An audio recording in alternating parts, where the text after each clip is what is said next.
I am Matt Kelly, the Podfather. I am the founder of Player Profiler, of FastDraft, and today I have 10 bold predictions in 10 minutes. That's right, 10 minutes, 10 bold predictions, and it starts with Chris Rodriguez. Chris Rodriguez will be the leading fantasy point scorer on Washington out of the backfield. It's not going to be Ja'Cory Krosky-Merritt, and it's not going to be Austin Eckler. Why? Ja'Cory Krosky-Merritt's not ready.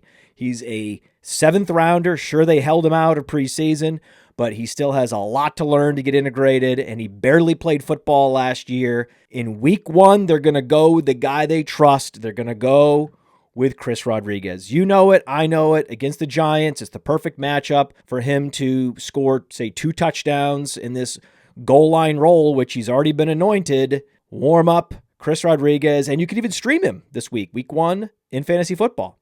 Bold prediction number 2. Travis Etienne is going to be the hottest running back in fantasy, especially through 2 weeks. Look at the schedule. They play Carolina week 1. Then they play Cincinnati week 2.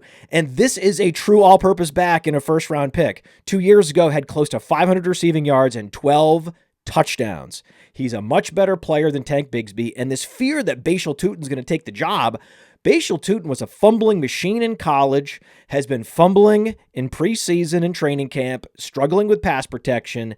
Quietly, this is all teeing up for Travis Etienne to go and melt faces in 2025 and earn a big contract for 2026. Bold prediction number 8, Cam Ward. Cam Ward, the number 1 overall pick. Cam Ward is going to be the rookie of the year. Is that bold? That's actually bold because a lot of people don't believe in Cam Ward. Look where he's being drafted in fantasy football. Meanwhile, all this guy does is become more prolific and more efficient and run more every year in college. And then he earns what? The first overall pick, gets the money, has Calvin Ridley to throw the ball to. So this is going to be a team that's going to have to throw in comeback mode. And Cam Ward is just a lot better than advertised. He's going to run more than people think, and he's going to run away with that Rookie of the Year trophy. Bold prediction number 7, Marvin Mims is going to be the waiver wire darling wide receiver after week 1. That's right, because look at it, they're playing Tennessee. They're playing Cam Ward, and that Tennessee defense is going to be a lot of points scored, and there's going to be a lot of airing the ball out against that Tennessee secondary to Marvin Mims. Runs a 4.38. He has both burst and straight line speed. He's at a fantastic camp, and he's best comparable to Darnell Mooney, and Darnell Mooney gives you spike weeks. Marvin Mims is going to have a spike week in week 1. Bold prediction number 6, Drake Maye. Oh, get ready. Drake Maye is going to be in the MVP conversation this season. The conversation. Is he going to win? No. Will he be in the conversation? You bet.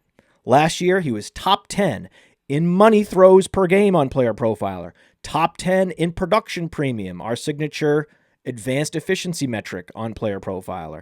He's also very mobile. He's best comparable to Josh Allen, and they go and they upgrade his weapons. They give him an incredible, electric, all-purpose back who's especially dangerous in the passing game, Travion Henderson. They bring in Stephon Diggs, who's had one of the best recoveries from an ACL tear of all time. They're going to have to throw to be competitive against teams like Buffalo, and it's all going to fall on Drake Maye's shoulders, and those big shoulders are going to deliver.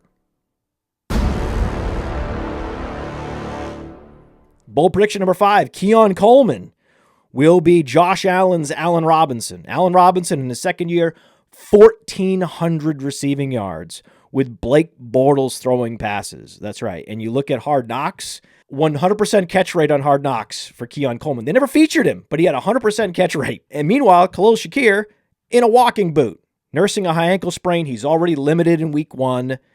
It may be a lost season for Khalil Shakir. Whether it is or not, it doesn't really matter. There just aren't a lot of weapons on this team. Josh Allen gets drafted, and then no Bills get drafted other than James Cook for rounds and rounds and rounds. What does that mean?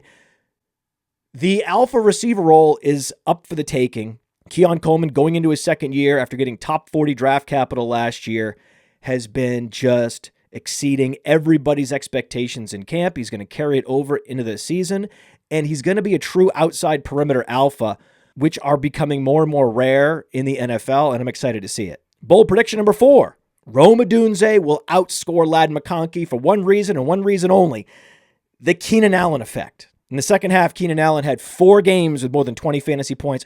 for Chicago last year. He had over 100 targets. Did you remember this? Meanwhile, Rome Odunze also had over 100 targets. He and Ladd McConkey had similar target numbers. Both barely crested 100 targets. Now, Rome Odunze has a second-year Caleb Williams ready to make a leap. Meanwhile, Ladd McConkey just got a whole bunch of new target competition in Keenan Allen. So I think big plays on the outside are going to drive Rome Odunze's production, and he will outscore a disappointing Ladd McConkey. Bold prediction number 3. Jerome Ford will be a top 10 fantasy running back in week 1. That's right. Play Jerome Ford. If you have him, start him. Play him in DFS. Play him on FastDraft. You're in that Flex 6 frenzy? Be sure to get the little exposure to Jerome Ford. Why? Top 10 in yards per touch, true yards per carry, yards created per touch on playerprofiler.com. He was efficient last year. He has size and explosiveness, and he has the veteran deference and the trust of the coaches. Meanwhile, Dylan Sampson, he's a day 3 pick. He's fast, but he's raw, and he's not ready. Week 1, the touches are going to flow to Jerome Ford against Cincinnati. Book it. Bold prediction number 2. Jaxon Dart. Oh, Jaxon Dart, New York fans. Jaxon Dart. I held this back to number 2 because of the New York media.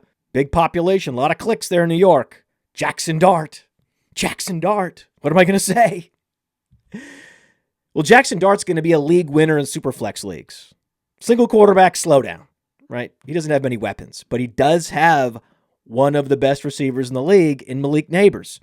And there's very little competition in that quarterback room. He's already outplayed Jameis Winston. He is the number 2 quarterback in New York. And let's remember what Jaxon Dart did in preseason. He was 33 for 47, 3 touchdowns, no interceptions, and 52 rushing yards and a rushing touchdown. He is this year's Bo Nix. And if you have him as your number 3 or number 4 quarterback in Superflex leagues, congratulations. You know how to play fantasy football. But bold prediction number 1. Number 1 is that the number 1 wide receiver in all of fantasy will not be Jamar Chase, will not be CeeDee Lamb, will not be Justin Jefferson.